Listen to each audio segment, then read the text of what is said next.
Welcome back, ATL family, to our 14th message from the host. It's been a minute. We haven't had one since the end of last year for our year-end review, and now we are doing number 14 and our countdown to episode 100.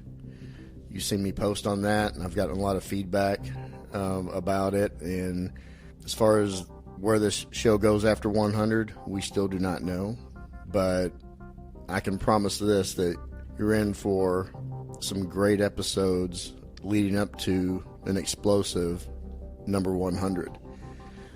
Today, I wanted to take the time for this message to give a public thanks to one of our biggest supporters for the Sissy Officer Foundation. We're out here in East Texas at the beautiful Mill Creek Ranch, and I want to introduce the General Manager, Norman. Can you tell them who you are and tell a little bit about yourself? I will. Joe, thanks for having me on, and welcome back to Mill Creek. My name is Norm Bissonnette. I'm the General Manager of Mill Creek Ranch Resort, and we're located in Canton, Texas, about 60 miles southeast of Dallas. So you have a long history with supporting the Sissy Officer Foundation, and we're going to get into some events that we have here throughout the year. And we have an upcoming event it's just under a month out. But can you talk about the history of this resort? I sure can. What I'd like to kind of do is give you a little background about me. Okay, and perfect. then I can lead into why I'm here at Mill Creek. My wife Leslie and I, we're going to be celebrating our 40th wedding anniversary this August. Congratulations! And we have 2 wonderful adult daughters and 5 grandkids. I'm a retired detective from Johnson County, Kansas Sheriff's Office. I served 30 years in law enforcement with 3 different agencies, the last being with the Johnson County Sheriff's Office. And over those 30 years, I originally started out as a reserve police officer prior to becoming a certified law enforcement officer. Ironically, both my father and my grandfather were in law enforcement. My first full-time law enforcement position was with the Wellsville, Kansas Police Department, a little 3-man police department located about 50 miles from the Kansas-Missouri state line. During my career, I worked for one of the last public safety departments in Kansas, the Gardner Department of Public Safety. While I was there, I was a sergeant on the police side in the patrol division, and I was a captain on the fire side in the fire division, and then a first responder for the EMS division. I left Gardner DPS probably in, I want to say, 98, and I went to the Johnson County, Kansas Sheriff's Office, and I worked in corrections for about 6 to 8 months, and then moved to patrol. Became a patrol training officer for the sheriff's office, and then moved up to investigations in 2000-2001 time frame. While I worked in investigations, I was a member of the Kansas City Metropolitan Metro Squad, the officer-involved shooting investigation team, the Kansas Association of Hostage Negotiators. I also became an in-case certified computer forensic examiner, and then was a member of the Sheriff's Emergency Response Team. Historically, they call it SWAT. We called it CERT at the Sheriff's Office.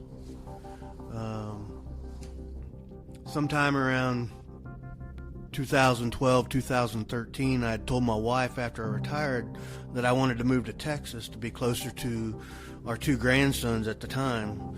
We now have 5. 4 boys and a girl. My wife and I, we traveled the Dallas metro area looking for a potential location to retire at. I explained to her that when I retired, I wanted to do a work camping gig. Find a location where I could put a fifth wheel and then work at that place, and which would compensate me for my RV site. And so we found Mill Creek Ranch Resort. From 2015 to 2017, I handled maintenance duties, painting cottages, eventually moved into the RV lodge here at Mill Creek and worked behind the front desk taking reservations. In the middle part of 2017, I was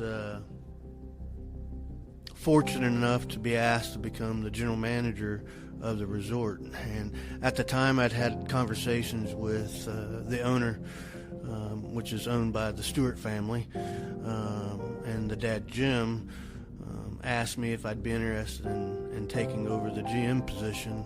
And I explained to him I didn't know anything about running an RV park. I knew people, and I would be his best asset protector. And so here we are in 2024. I think it's kicking it off really good. And we've created a culture here at the resort. The Stewart family, they had an envision of creating a location where people could come to East Texas and create memories. And so he wanted a high-end RV cottage resort. The Stewart family has an open heart and really take care of people. And that's one of the reasons why they started this resort. Is they have cottages here. They run about 399 square feet, and where Jim was located at, this manufacturer of these cottages was struggling, and Jim didn't want to see those folks lose their jobs, and so he bought into this manufacturing of cottages. And so then he thought, we got to have a place to be able to rent these things. And so he started buying land here in Canton, and that's really how the resort developed. Did you know the Stewart family prior to coming to Texas? I knew nobody except for my daughter and my son-in-law so at the you time. Leave a life of being a servant, come to Texas, a new state, and then you want to just put down roots at a park somewhere where you can do a little bit of work and just stay and make it a new home. But your work ethic clearly caught the eye of the Stewart family, and they starting where you started, just doing grunt work. It's literally like starting like as a PO in a department and working your way up. Exactly. And they noticed something in you way back then, clearly. Yes, exactly. I'm treated as one of the family, which is really important because I've lost both my parents. Andrew, the son, treats me like a brother, and I've lost my brother. So it's been a blessing for our family because we consider this our home. We sold our house at 25 years and moved into a fifth wheel, and that's currently where we're at. Little did you know you're going to find a new family in Texas. Exactly. In Canton, Texas. Exactly. You told me a story that really struck me offline about when you took over and how you relate to the employees and staff here and try to convey a message of work ethic that you've clearly have had decades of applying. Can you tell that story about the boots? Yeah, I'll share that. I roughly have anywhere from 30 to 47 employees at a given time, and coming from where I came from, definitely a different culture for me. And nothing against the folks that were here. Work ethic was different than what I was accustomed to from being in law enforcement. There was a time we celebrate Employee of the Month, and so we had an Employee of the Month meeting, and think there was some topics that have been brought up about loyalty and people not getting along or having each other's back within the staff. And so I brought a pair of my law enforcement boots, and I set them in the middle of the conference room before the staff arrived. And as they were gathering around tables to sit down for the employee party, I could see them saying, "Whose boots are those? Whose boots are those?" And so when I started to talk, I talked about my responsibilities to the resort and wearing my Mill Creek work boots, the ones that I had on. And then I transitioned over to why it's important to come to work, why it's important to have loyalty in what you're doing, because it gives you the self-worth of who you are. It's a buy-in process of trying to get folks to understand that it's not all about money. It's about commitment. And so I gave them some stories of my law enforcement boots, and I pointed them out, and I picked them up, and I explained to them about there's more that goes on in this world than what we realize. I gave them some examples of some officer-involved shootings, some real personal contacts with child victims, and I let them know that there's a community out there of folks that just want to have a sense of belonging, and I wanted them to have that if they wanted to work here at Mill Creek, that sense of belonging, that I understand life, and I get that we all struggle at different times, and I wanted them to have that opportunity to hear that from me, so that they knew that this is a great place for them to be. And some of them would buy in, and some of them wouldn't. So it's kind of like the old phrase, you're either on the bus or you're not on the bus. Well, you saw it, you're a testament firsthand to how this ranch and the owners of this ranch treat you like family. If that's what you want. Yep. Exactly. And if you don't, then you might look at a different bus. Right. That's exactly right. When you got involved, I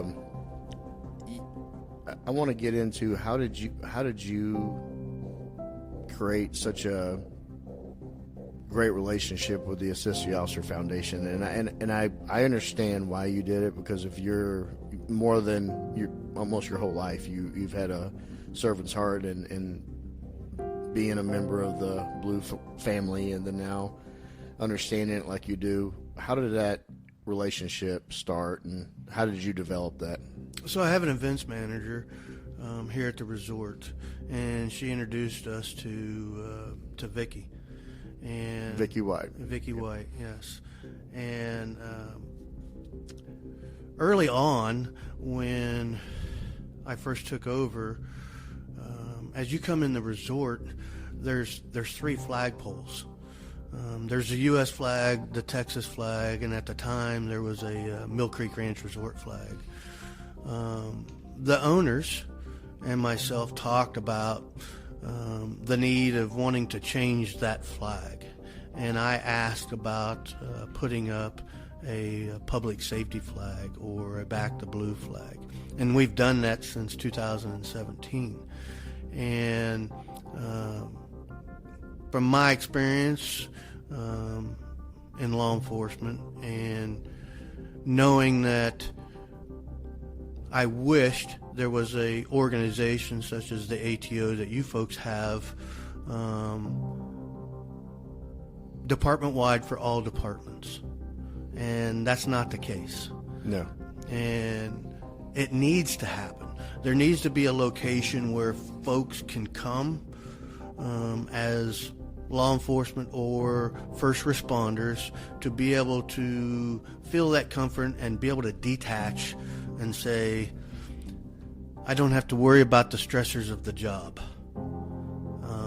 And the owners agreed with me that this needs to be that kind of place. Mill Creek needs to be that kind of place. And so we proposed that to Vicki White on having the ATO fundraisers out here, which kind of piggybacked to a couples retreat that they now have here. Yes. But we've been doing a fundraiser, being the host, since 2018. Which has been a wonderful experience. Definitely my bloodline of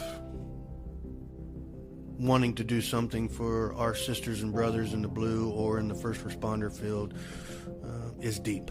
Well, we appreciate the Stewart family for recognizing that too, and just saying, yeah, you know what, we do. Because there's a lot of organizations, I deal with a lot of organizations that support the Assist the Officer Foundation, or they support the police and fire, but from the shadows and from the distance. Right. And we just can't talk about publicly where you got this from.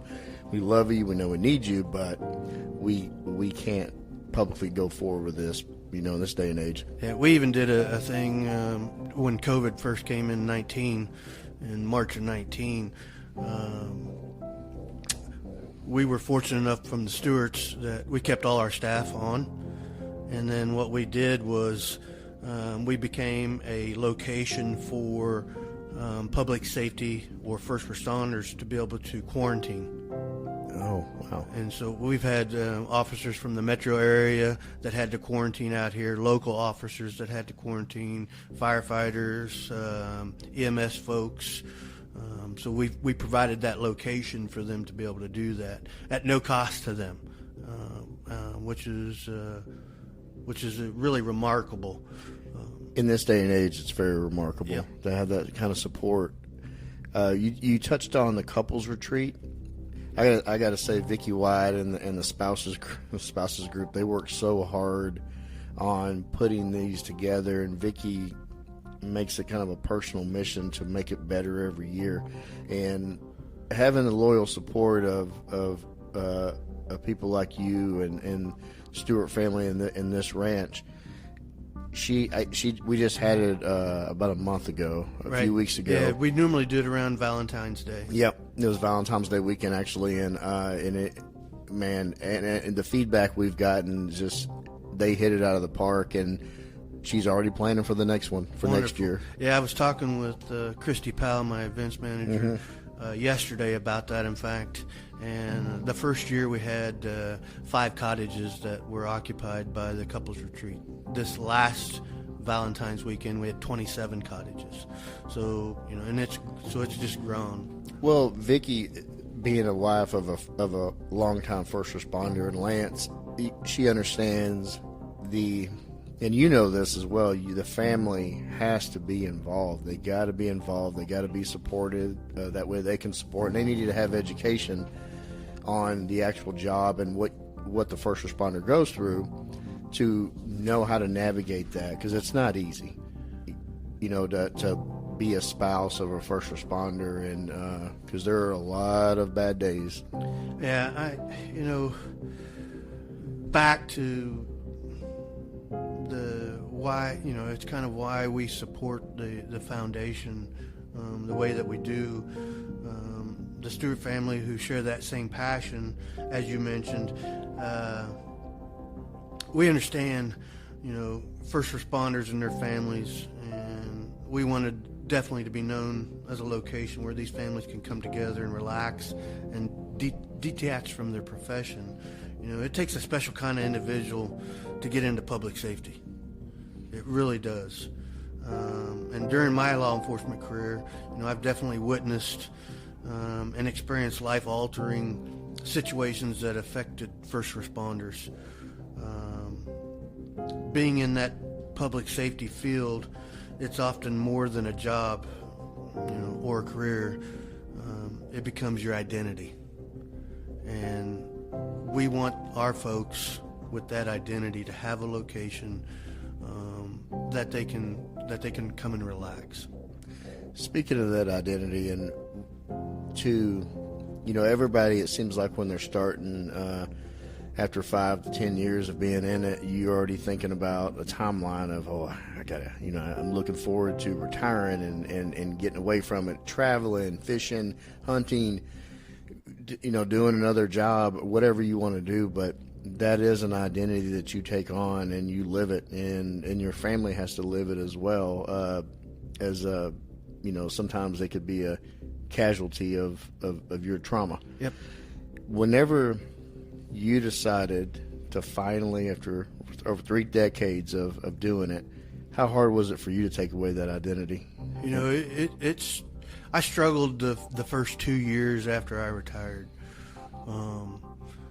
And it's ironic that you bring this question up. So I've had some friends within the last 2 weeks from my department back in Kansas arrive here at Mill Creek Ranch Resort, both of which have retired, and just recently.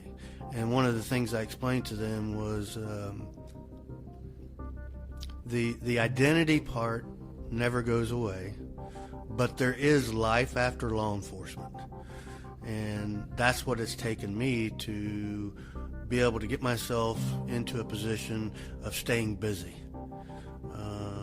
I've had fellow officers who have retired and either taken their own life shortly after retirement just because of personal stressors.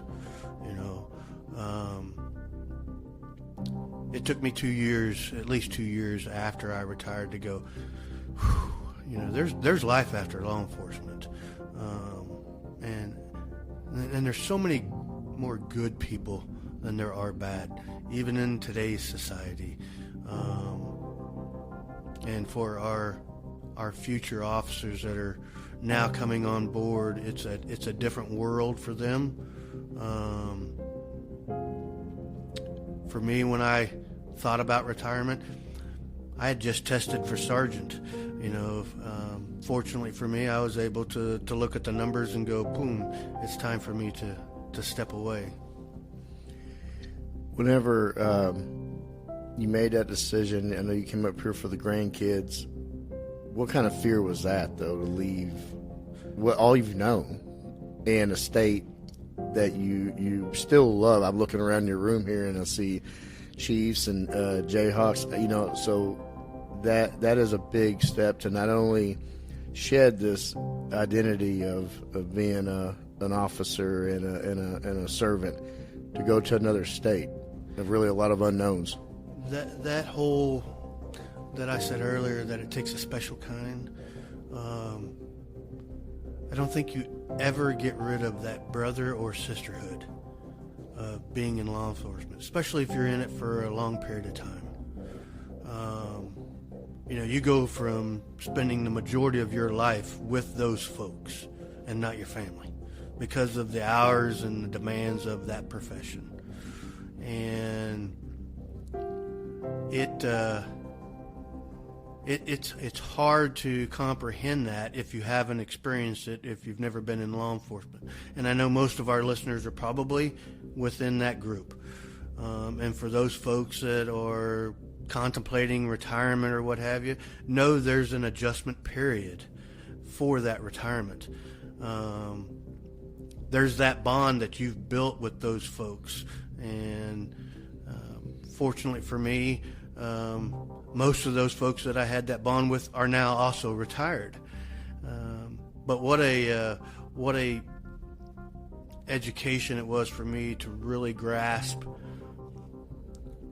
of not having those guys or gals around all the time.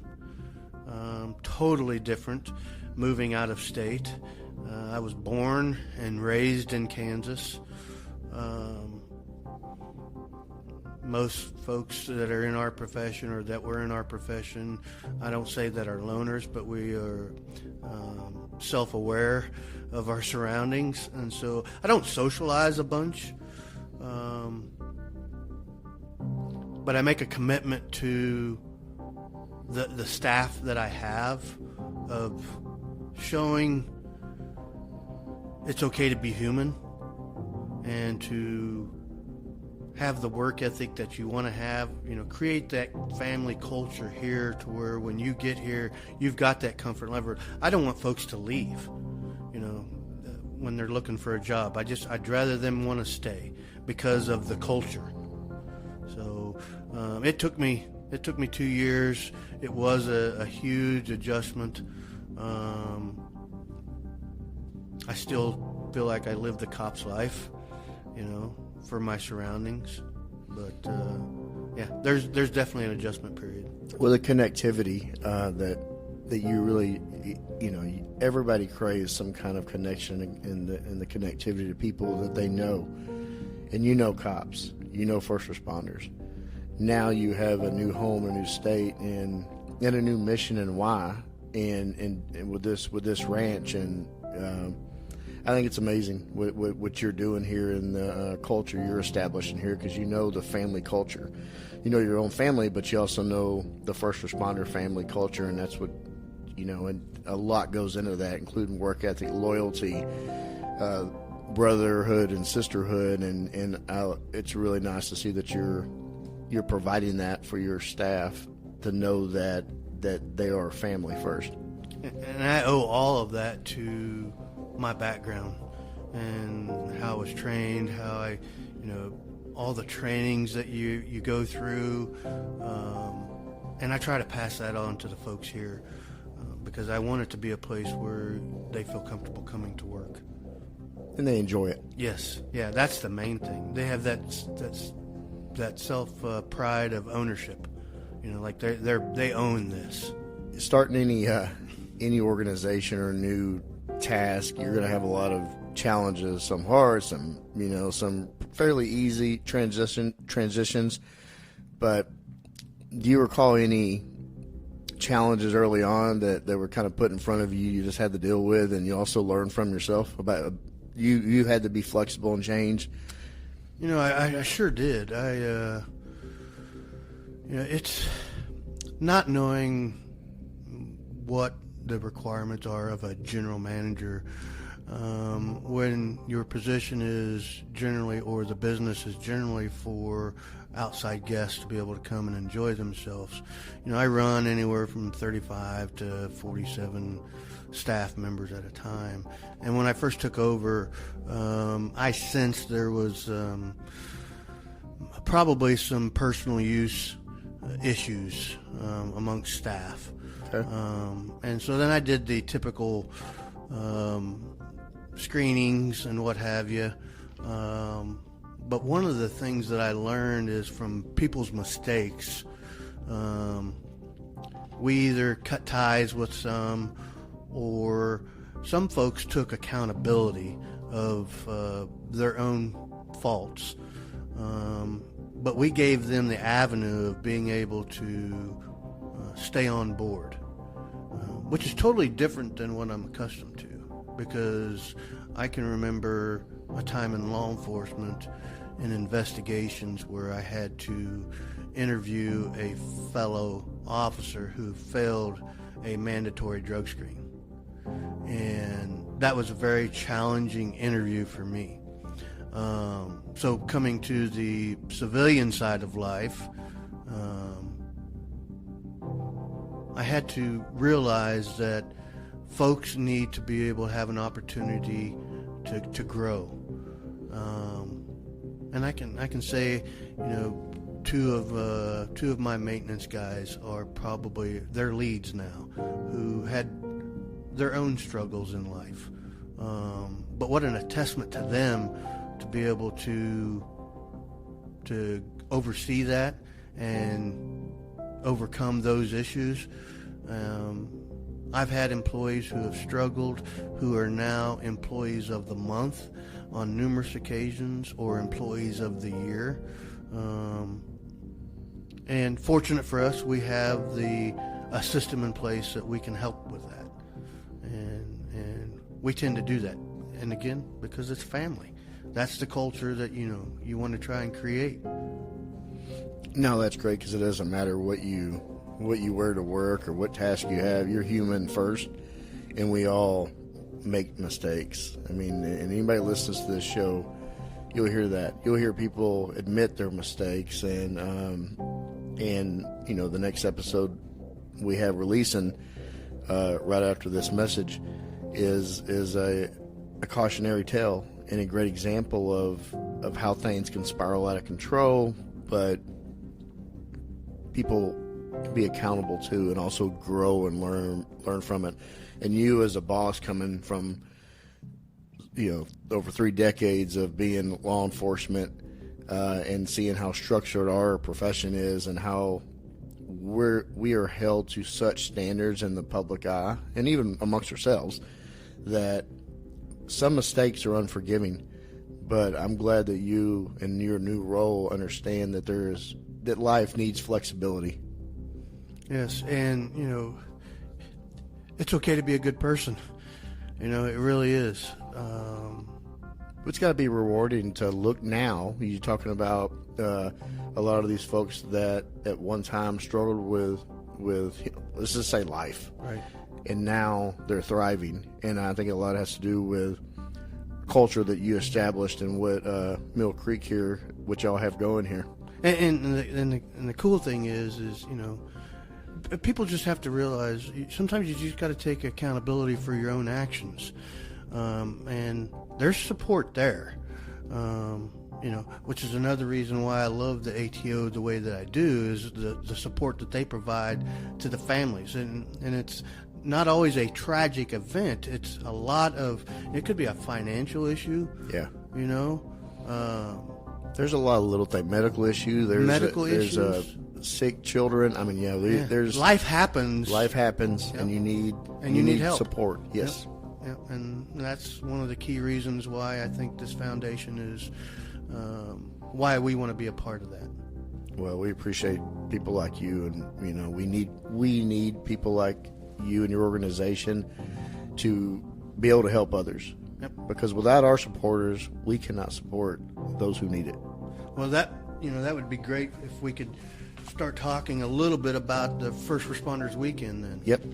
Let's talk about it. All right. So Mill Creek, we're the location for the First Responders Weekend. We've been doing that since 2018, and we're doing that again this year from April 19th through the 21st. This event's going to be open to all first responders and their families. And we invite everyone to join us on Saturday the 20th for a barbecue meal, music, and cornhole tournament. And the cost for this barbecue meal is a donation, and that meal is prepared by the one and only 6 cook team. Yep. So, and all those proceeds benefit the Assist the Officer Foundation. Yeah, I'm looking at the flyer here. It's the First Responders Weekend Getaway, and we definitely want to promote that. And we want other law enforcement agencies from the Metroplex, and hell, if you can make the trip that weekend from out of state, yep. We would love to meet you. We'd love to hang out with you and have more connection with just people. We want the Dallas officers. Dallas officers are going to show up. Sure. But we want other people from other departments and organizations to come out and be a part of it. And know that this association helps those other departments as well. Absolutely. Yeah, we just helped out a Rockwall PD officer with something that was going on. Right. So, right. And firefighters, you know.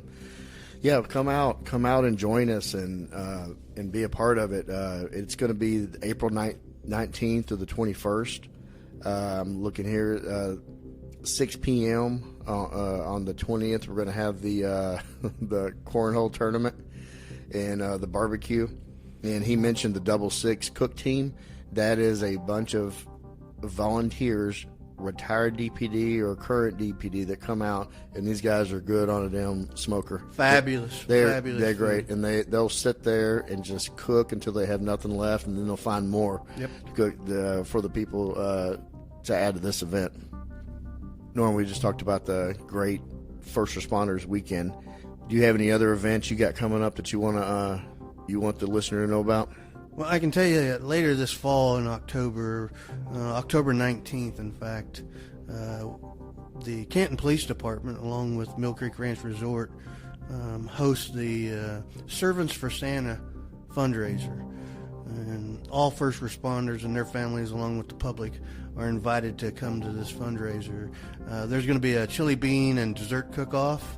We'll have live music and a cornhole tournament. And then these funds are raised to help support the Children's Advocacy Center. Last year we raised right at $6,000. So we'd like to invite all those folks to come back and bring some new folks in.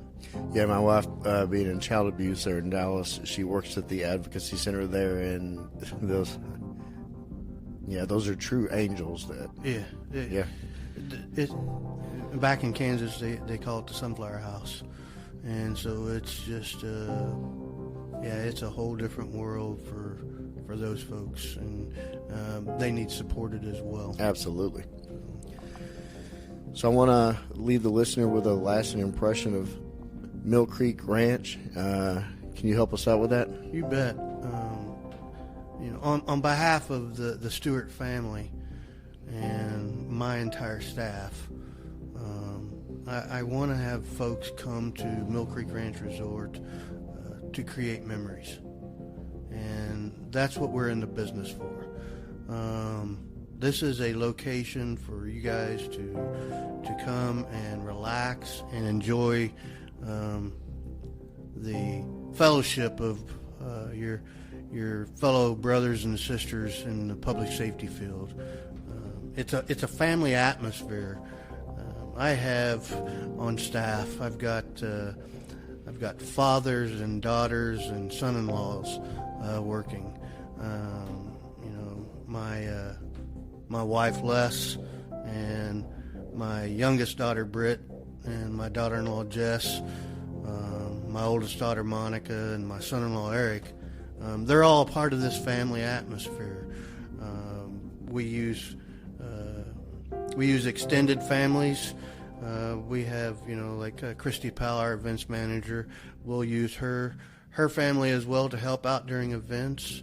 I've got a housekeeping manager, Diane, and her sister Kathy that work here.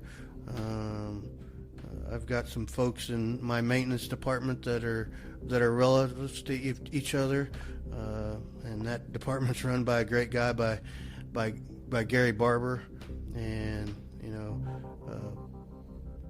all of our hope is that people can come and enjoy themselves, and you can have a location to where this is a place of family. And I know that you can talk to any one of my managers, whether it be Maria at the front desk or Susan in the office. There's not a person here that you couldn't talk to that would make you feel like you're part of the family. Thank you so much for the support you have for the ATO and for all first responders and their families. It's greatly appreciated, and I look forward to being out here for the first responders getaway weekend, and also any other future events. And if you need anything from ATO or Dallas PD, you have my phone number. Well, I appreciate you being back, and we're excited to have everybody come back, and hopefully the weather will be cooperative. I know we've had a couple of years where it's not, but we've still had a very good time, and it's for a great cause.